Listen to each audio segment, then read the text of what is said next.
So I got to thinking, the slap heard round the world between Will Smith and Chris Rock? Yeah, looks like it hurt. But aren't there a lot of more hard hitting slaps to the planet, the working class, actual living, breathing human beings suffering? Here are the top five political slaps. Number five, David Sirota tweeted about the Will Smith Chris Rock fiasco. My thoughts on the Oscar slap incident are that it's 70 degrees in Antarctica, and what's left of the livable ecosystem is being destroyed. And so we should focus on that. Maybe he has a point.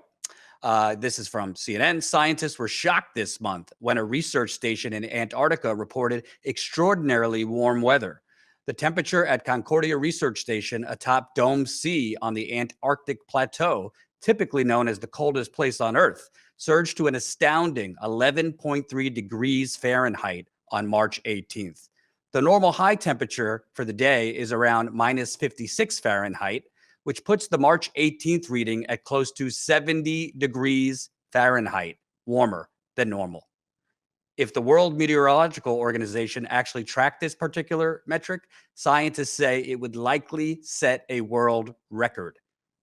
Then we move on that the Antarctic ice shelves are shattering. How fast will the seas rise?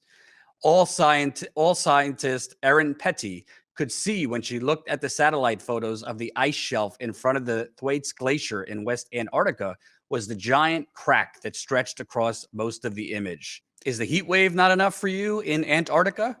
Well, East Antarctica ice shelves are collapsing, the first in human history for that region. Worries scientists. An ice shelf the size of New York City has collapsed in East Antarctica, an area long thought to be stable and not hit much by climate change, concerned scientists say. The collapse, captured by satellite images, marked the first time in human history that the frigid region had an ice shelf collapse. It happened at the beginning of a freakish warm spell last week when temperatures soared more than 70 degrees warmer than normal in some parts of East Antarctica. But Will Smith, Chris Rock, the outrage, the scandal. What will the Academy do? Now we move on to the actual emergency funding we need that we are not getting for the climate inferno. This is from Reuters. World needs $5 trillion in annual climate finance by 2030 for rapid action. Climate finance needs to rise sharply to $5 trillion a year globally by 2030 to fund measures to fight climate change, researchers said on Thursday, warning that transformation across economies is too slow to meet international temperature goals. From transport to agriculture and electricity, progress is lagging in all sectors on reducing planet heating emissions, as the pace required to limit global warming to 1.5 degrees Celsius and avoid its worst effects, a study by 5 green groups found. None of the 40 indicators it assessed are in line with the 2015 Paris Agreement goal of reining in average temperatures rise to well below 2 degrees Celsius and ideally 1.5 degrees Celsius above pre-industrial times. Now, if you want to know what the most media coverage has been as far as the climate inferno, look no further to the negative reviews on Don't Look Up, the movie that David Sirota co-wrote that was a smashing success on Netflix. Running at 2 hours and 18 minutes, many critics noted that the film felt bloated, unfocused, and depressing. The Hollywood Reporter describes it as a, quote, tiresome doomsday whoopee cushion. The Guardian found Don't Look Up to have an interesting subject, but a patronizing approach, writing in the review that, quote, script states the obvious as if everyone else is too stupid to realize it. So there you have it. Don't Look Up depicted a life-ending, planet-destroying asteroid, and the majority of the media were too worried about the patronizing tone of the movie rather than what it depicts, which is we're all fucked. The number 4 political bitch slap heard around the world. The Democratic primaries of 2016 and 2020. Remember the good old days of 2016? Bernie Sanders announcing his campaign unexpectedly on the lawn of the Senate? His ragtag campaign going from a nothing burger to all of a sudden a behemoth, grassroots funding record machine? Yeah, Well, the media apparently didn't like that. And the Democratic Party apparently didn't like that. On the night of the Iowa caucus in 2016, MSNBC, CNN, and the rest of the corporate media called the race for Hillary Clinton when she was winning by less than a point. Do you think they would call the race for Bernie Sanders if he was winning by less than a point? Then there was the amazing media coverage of Bernie campaign rallies, where he had 30,000, 35,000 people in attendance in cities like Seattle, New York City. Of course, the media was covering that. Oh, wait, they were covering Trump's empty podiums instead. Then we moved on to the rest of the campaign, where the Bernie bro narrative was pushed by MSNBC, the New York Times, of Bernie supporters as sexist and then racist. And of course, Bernie Sanders, in debate after debate, unfortunately, chose not to go for the jugular of his opponents. But 2020 was excruciatingly rancid in terms of the fairness of the Democratic primary. Now, let's start with the day before the Iowa caucus. Remember, the Des Moines Register poll, considered the holy grail of political polling, was supposed to be released. But mysteriously, it was not released, spiked the night before, because the Pete Buttigieg campaign had complained about one person being called and polled without being offered Buttigieg as a choice. Oh, the horror. The Des Moines Register spiked the poll. The numbers actually came out showing that poll would have showed Bernie Sanders leading at 22%, Warren at 18%, and Pete Buttigieg at 16% in third place. I wonder why they didn't release that poll the night before the Iowa caucus, which would have given Bernie more positive media coverage and possibly more momentum to perform even better in the Iowa caucus. Then you had the actual Iowa caucus, where it was a shadowy affair. Here's my reporting at the time for The Intercept. Investigator, DNC was directly involved in Iowa caucus app development, countering the DNC denial. In a closed session Iowa State Democrats meeting, members pushed for answers on the DNC's role in the caucus debacle. Here's a little. The Democratic National Committee refused to cooperate with investigators and was, quote, directly involved in the development process of the infamous Shadow app ahead of the 2020 Iowa caucuses. That's the conclusion of the former U.S. attorney leading the investigation into what went wrong during the first in the nation caucuses as relayed to the Iowa State Democratic Party in a closed session meeting last week, according to a transcript of the meeting obtained by The Intercept. Quote, the DNC was directly involved in the development process. Nicholas Kleinfeld, a former federal attorney appointed by President Obama, told the Iowa Democratic Party State Steering Committee in the December 12th meeting about the findings of an investigation he led alongside former Iowa Attorney General Bonnie Campbell.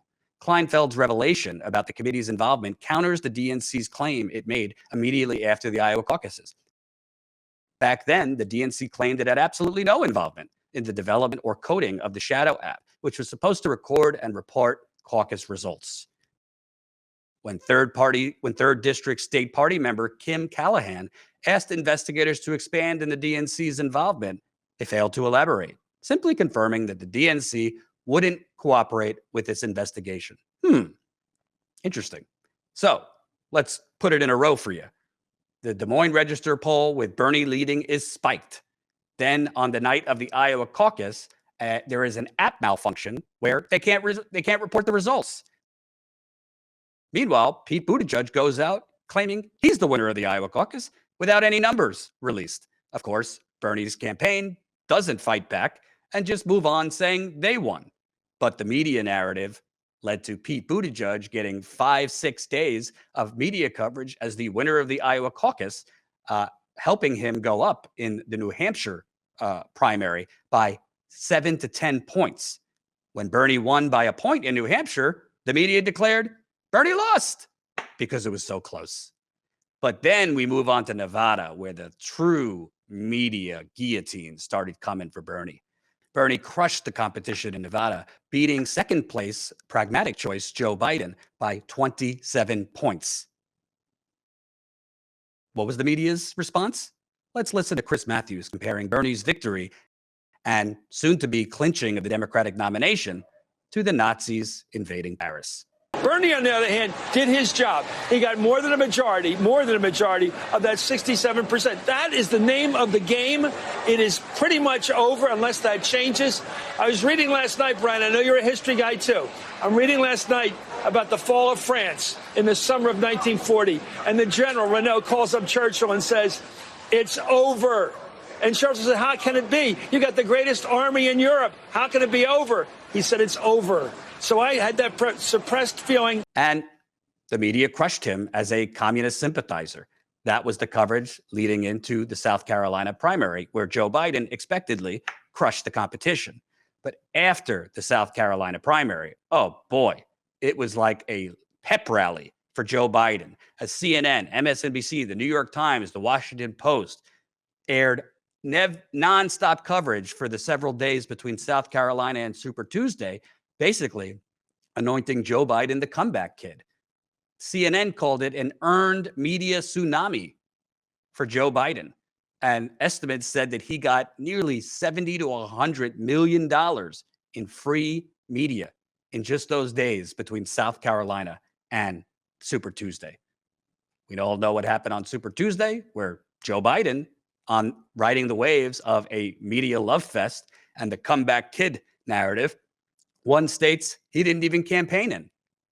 The fairness of Democratic primary elections. The number 3 slap heard around the world, the Democratic Party and police reform following the horrific murder of George Floyd, Breonna Taylor, Trayvon Martin, Michael Brown, Jordan Davis, Eric Garner, Dante Wright. I could go on and on. Now, the country came together for historic protests after the killing of George Floyd in 2020. We saw young people, old people, all over the country marching in the streets. We heard political talk. This is the moment that we're finally going to get real reform, air quotes, reform from the police. Well, what ended up happening? Not so much. From The Intercept, Senate negotiations on police reform started breaking down on May 9th when House Majority Whip James Clyburn, Democrat of South Carolina, told CNN that Democrats should open their minds to passing a measure that did not end qualified immunity, the legal doctrine that protects police officers from civil suits. Qualified immunity and ending it was the top demand from Black Lives Matter and other activists across the country. But James Clyburn and the Democratic Party, we don't need to get rid of that. Over the past year, ending qualified immunity has often been framed as a marquee activist issue, but the concept has long had bipartisan support. Following backlash from some centrist members to protest against police brutality, Democrats have been skittish to support any measures that could be used to attack them later as anti-police. And many have leaned into the notion that the legal doctrine is untouchable.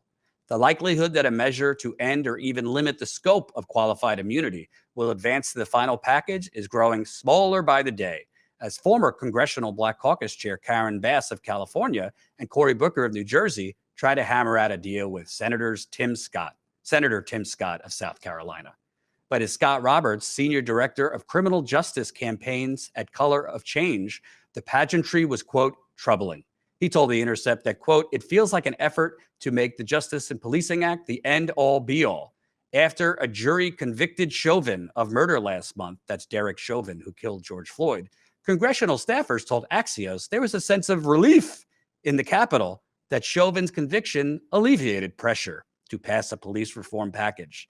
Meanwhile, organizers renewed a push to further policies that prevent violent interactions with law enforcement in the first place, rather than simply trying to hold police accountable after they've already caused harm to someone, as was the aim of most congressional negotiations, Roberts said.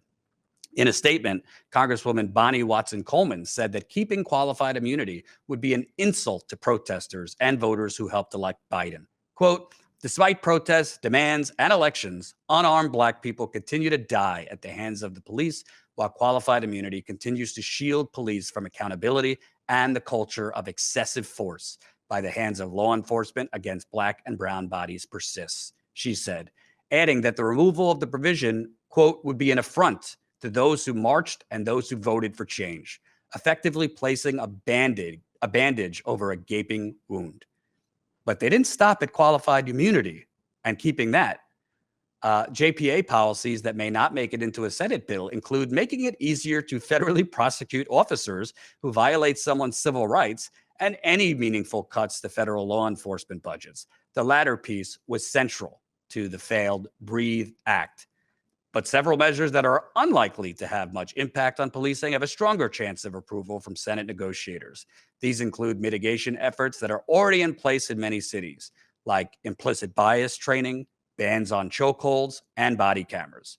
Organizers point out that such mechanisms don't decrease the number of interactions people have with police, which is a key part of addressing the root causes of police brutality. In many cases, don't actually end the use of banned tactics. And of course, the other day, President Biden announced his budget and $32 billion more for the police, or what they're calling community policing. The number two political bitch slap heard around the world, President Biden announcing an $800 billion military budget. Let's take a listen. Security also means national and international security.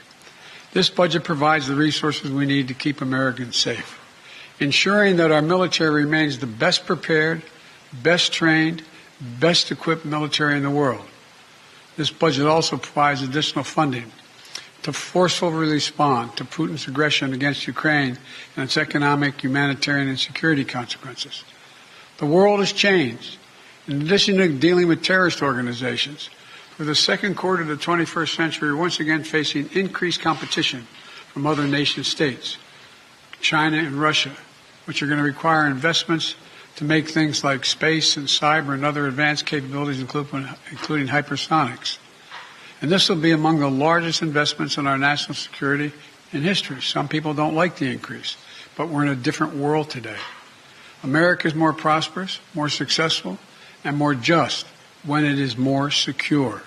Somehow, after ending a 20-year-old boondoggle war in Afghanistan, we have to increase the military budget. And, the defense contractors are giddy. Here's a January 25th earnings call where Raytheon CEO Greg Hayes is downright giddy, including tensions in Eastern Europe among the factors that Raytheon stands to benefit from. He said, quote, "We just have to look to last week where we saw the drone attack in the UAE, which have attacked some of the other facilities. And of course, the tensions in Eastern Europe, the tensions in the South China Sea, all of those things are putting pressure on some of the defense spending over there. So I fully expect we're going to see some benefit from it." Raytheon isn't alone in its projections. Among those noting the likely boost to profits is Jim Teichlet, the chairman, president, and CEO of Lockheed Martin. In a January 25th earnings call, he told investors, quote, "If you're looking at the evolving threat level and the approach that some countries are taking, including North Korea, Iran, and through some of its proxies in Yemen and elsewhere, and especially Russia today, these days, and China, there's renewed great power competition that does include national defense and threats to it." That sweet sound of Lockheed Martin and Raytheon cashing in on human suffering and mass murder.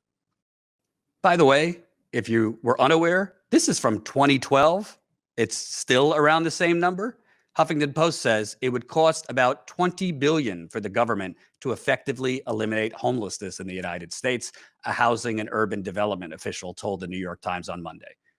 $800 billion for the military, $20 billion to end homelessness. Gee. Now, how much would it cost to end U.S. hunger? This is from Just Harvest. Joel Berg, "I calculated that you could end hunger in the U.S. entirely by raising the food purchasing power of low-income Americans by $25 billion.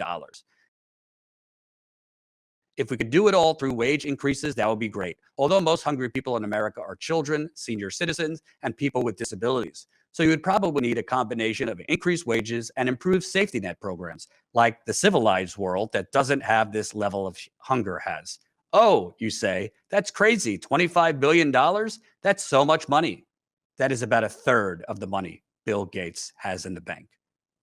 $800 billion for the military, $25 billion to end hunger in America. Gee, tough choice.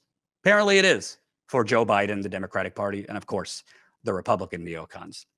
But making this slap much, much harder is Biden's proposing an $800 billion military, while at the same time saying they're broke and can't afford more COVID testing, vaccine distribution, or vaccine distribution to the third world, passed last week. President Biden signed the bill into law on Tuesday, hailing it as a bipartisan achievement without mentioning the lack of COVID-19 funding. This is going on at the same time. There is now a new sub-Omicron variant that is the dominant strain in America, spreading rapidly in the Northeast and is even more contagious than Omicron, which was already the most contagious virus possibly in human history. We'll see what happens with hospitalizations and deaths, but gotta love a country that has the money to increase your military to $800 billion, to increase police funding by $32 billion, but can't find the money in the cookie jar to test for COVID, roll out additional vaccines, or distribute vaccines to the third world, which would actually help stop these accelerating variants, because the third world that is under-vaccinated is a breeding ground. Priorities, priorities. This was a tough choice, but the number one political bitch slap heard around the world, President Biden and the Democrats selling you the historic economic recovery. Let's take a listen. Last year, we cut the deficit by more than $350 billion. This year, we're on track to cut the deficit by more than $1,300 billion. $1,300 billion. That would be the largest one-year reduction in the deficit in U.S. history. And here's how we're achieving it, this record deficit reduction. First, we're growing the economy. We've created a record 6.7 million jobs since I took office, and we've generated a GDP growth of 5.7%, the best economic growth we've seen in this country in over 40 years. This has led to substantial increase in government revenues and dramatically improved our fiscal situation. Secondly, this record economic and job growth has made it possible for us to responsibly and significantly cut back on emergency spending. Early in the pandemic, it was right to give people help to make ends meet and to keep this economy going. Because of the progress we've made dealing with these emergencies, the labor market is strong and unemployment claims are at historic lows. We ended the pandemic unemployment assistance programs because Americans are back to work. I'm calling for new pandemic subsidies for large businesses to not continue those, because those businesses are back and moving again as well. But because we have to put this economy in a strong foundation, even the Delta and Omicron variants of COVID-19 and the cost of Putin's aggression in Ukraine have not required an additional fiscal package for state and local governments. Now, Status Coup and I go around the country covering the real economy. Well, if you didn't know about that real economy, housing and rent are going up 30 to 50%. And as I've shown in our new Economic Hunger Games series, we have senior citizens literally feeling suicidal because their rent is going up $800. Let's take a listen. Most Americans can't afford a $400 emergency. We're talking about rent going up $800 to $1,000 a month. A month, not a year. And yeah, it's crazy. And maybe you don't have the answers, but what are you going to do? I mean, you're an older woman. You have till when? The end of April to leave your place? Yeah, I'm considering suicide, but don't tell anyone, because then 1 million people will be calling me. Well, this is going out. This interview is going out. So. Well, please don't do that. If there's people that can help you. No, they can't help me because they can't find me a house here. No, but in all I'm laughing, but it's black laughter, right? I mean, you realize there's really nothing that people in my situation can do. Right. You can't remake the housing market. While other seniors I've spoken to, even in rent-controlled apartment, are having to eat rice and beans half of the time to afford all of their expenses. My rent now takes, with a new rent, 42% of my income. Prices are rising in the grocery store. I have cats, and cat food is rising. A case of cat food that before the pandemic cost $12 is now almost $16. And that is a huge increase when you're considering a fixed income. And halfway through my month, I find myself making difficult decisions. The cats always get fed. They always get kitty litter, and I'm the one who is eating rice and beans for half the month with no fresh veggies. This is going on as the billionaires in America added $5 trillion in wealth to their fortunes during the pandemic. From CNN, billionaires added $5 trillion to their fortunes during the pandemic, according to Oxfam, exacerbating economic inequality as the pandemic pushed millions of people around the world into poverty. Using data compiled by Forbes, Oxfam says in a new report that the total wealth of billionaires jumped from $8.6 trillion in March 2020 to $13.8 trillion in November 2021, a bigger increase than the previous 14 years combined. Talk about Build Back Better. Meanwhile, today, Joe Manchin shot down President Biden's billionaire tax proposal. Centrist Joe Manchin, gotta love when the media calls this man centrist, on Tuesday shot down President Biden's new plan to raise $360 billion in revenue by imposing a 20% minimum tax on billionaires, a proposal the president formally unveiled Monday in his budget request for Congress. Manchin says he doesn't support the president's plan to tax the unrealized gains of billionaires, which would set a new precedent by taxing the value an asset accrues, in theory, before it is actually sold and converted into cash. Quote, "You can't tax something that's not earned. Earned income is what we're based on," he told The Hill. "There's other ways to do it. Everybody has to pay their fair share."